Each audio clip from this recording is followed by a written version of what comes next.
आपका स्वागत है। रामपुर में हुए उपचुनाव में इस बार काफी कम मतदान किए गए हैं। सपा नेता आजम खान ने रामपुर संसदीय सीट पर हुए उपचुनाव में कम मतदान का कारण पुलिस की ज्यादती को बताया। उन्होंने कहा कि उपचुनाव दोबारा से होने चाहिए।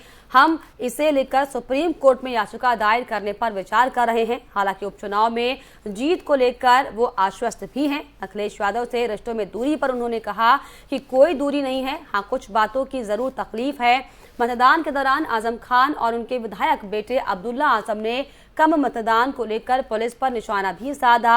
उन्होंने कहा कि हम इस सब को लेकर सुप्रीम कोर्ट में जाने पर विचार कर रहे हैं। चुनाव परिणाम पर सपा विधायक ने कहा कि हम चुनाव जीत रहे हैं, अगर मतगणना में धांधली ना हो, लेकिन हम इस जीत को भी दरकिनार करना चाहते हैं कि उपचुनाव दोबारा हो। कहा कि अधिकारियों ने लाठी बरसाई, महिलाओं को दौड़ा कर पीटा, 1 घंटे तक पोलिंग रोक दी गई।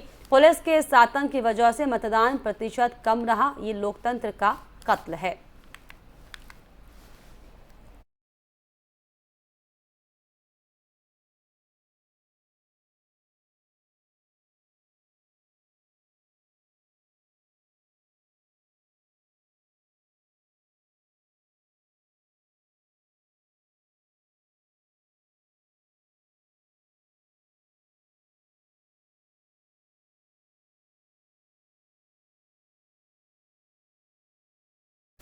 वहीं अग्निपथ के विरोध में ज्ञापन देने मुख्यालय पहुंचे किसान नेता। आपको बताएं कि काला आम स्थित मलका पार्क से प्रदर्शन करते हुए किसान नेता कलेक्ट्रेट पहुंचे थे, जहां पर अग्निपथ वापस लो के नारे लगाते हुए कलेक्ट्रेट के गेट पर किसान नेता पहुंचे। साथ ही साथ अग्निपथ वापस लो समेत 8 सूत्रीय मांगों को लेकर किसान जो हैं वो कलेक्ट्रेट पहुंचे थे। किसानों ने राष्ट्रपति के नाम बुलंदशहर सिटी मजिस्ट्रेट को ज्ञापन सौंपा। किसानों ने भारतीय किसान यूनियन अम्बवक्ता के बैनर तले जमकर प्रदर्शन किया है।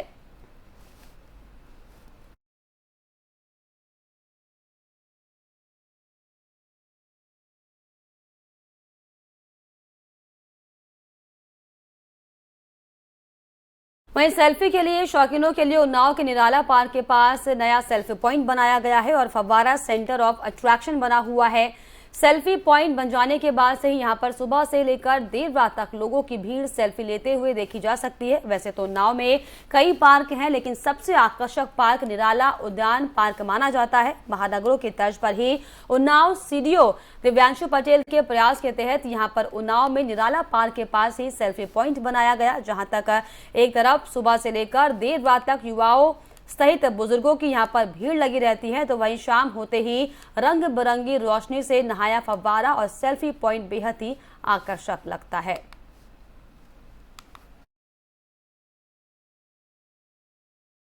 यूडीए का चार्ज संभालने के बाद जो मेरे द्वारा 3 समीक्षाएं की गई हैं, उसमें एक प्रमुख बिंदु यह निकल के आया है। आप सभी अवगत होंगे कि पार्कों की दुर्दशा है।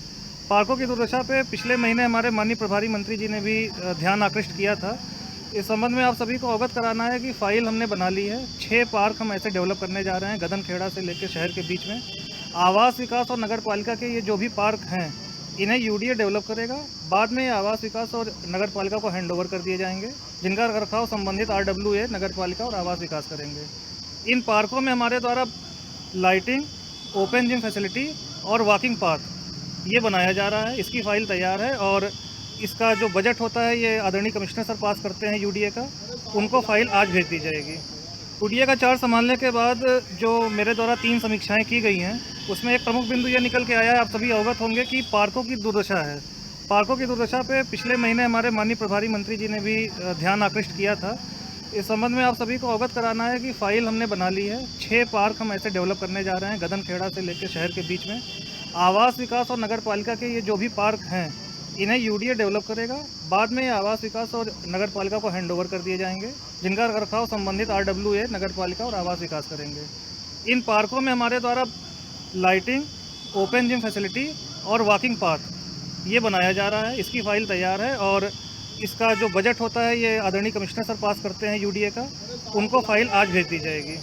यूडीए का वहीं संभल में एक चौंकाने वाला मामला सामने आया है, जहां पर एक महिला ने एड्स संक्रमित युवक पर धोखा देकर शादी कर उसे संक्रमित करने का आरोप लगाया है। आरोप के अनुसार उनसे पैदा हुए बच्चा भी HIV पॉजिटिव है। महिला ने धोखा देकर शादी कर संक्रमित करने और फिर दहेज के लिए घर से मारपीट कर निकाल देने के मामले में पुलिस से न्याय की फरियाद लगाई है। पति के संपर्क में आकर संक्रमित हुई महिला संभल हयातनगर थाने इलाके की रहने वाली है। आरोप के अनुसार करीब 2 साल पहले बदायूं जनपद में उसकी शादी हुई, जिसके बाद पिछले दिनों वह बीमार हुई और जब चेक कराया गया तो HIV पॉजिटिव निकला।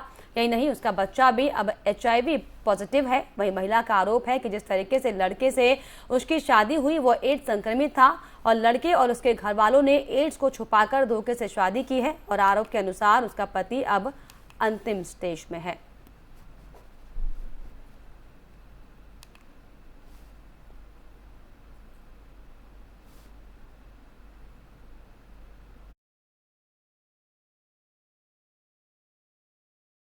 सरायतरीन का हमारा महका है, मोहल्ला नवादा। फैजगंज में हमारी ससुराल है, फैजगंज बेटा। तो क्या मामला है आपका?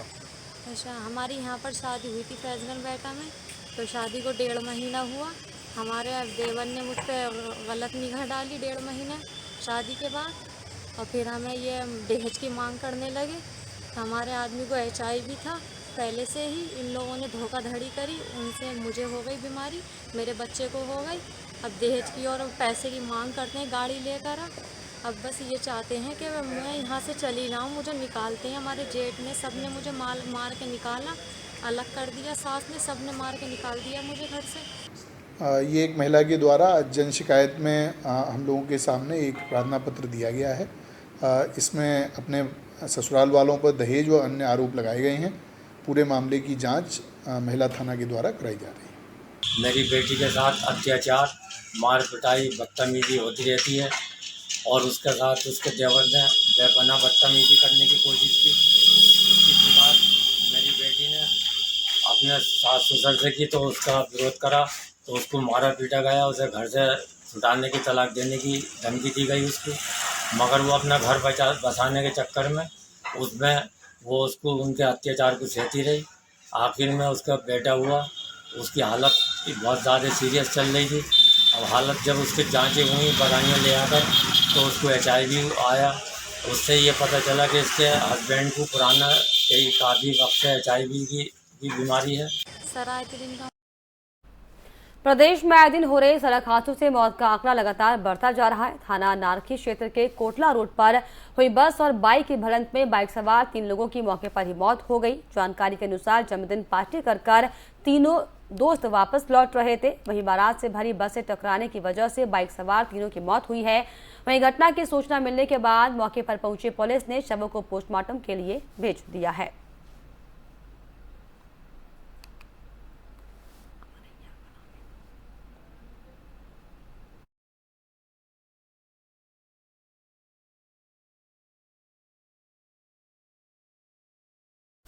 वहीं पीलीभीत के अमरैया कला में हर्बल पार्क बनकर तैयार किया गया है, जिसमें करीब 118 प्रजाति के औषधीय पौधे लगाए गए हैं।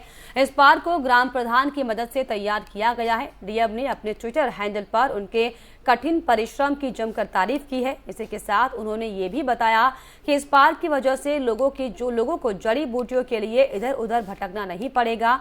आपको बता दें कि हर्बल पार्क में एक ओपन जिम भी तैयार किया गया है, जिससे लोगों को काफी लाभ मिलेगा और आसपास का वातावरण भी शुद्ध बना रहेगा।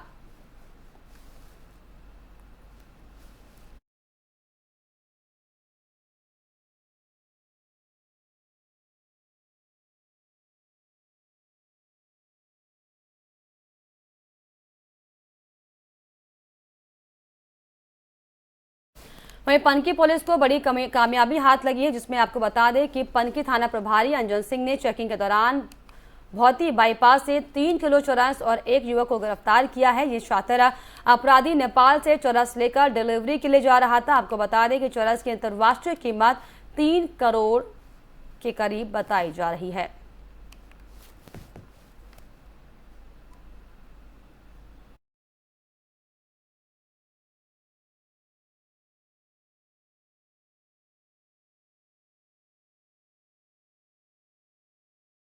और इसी के साथ इस बुलेटिन में फिलहाल इतना ही। देश और दुनिया के तमाम खबरों के लिए आप देखते रहिए FM न्यूज़। नमस्कार।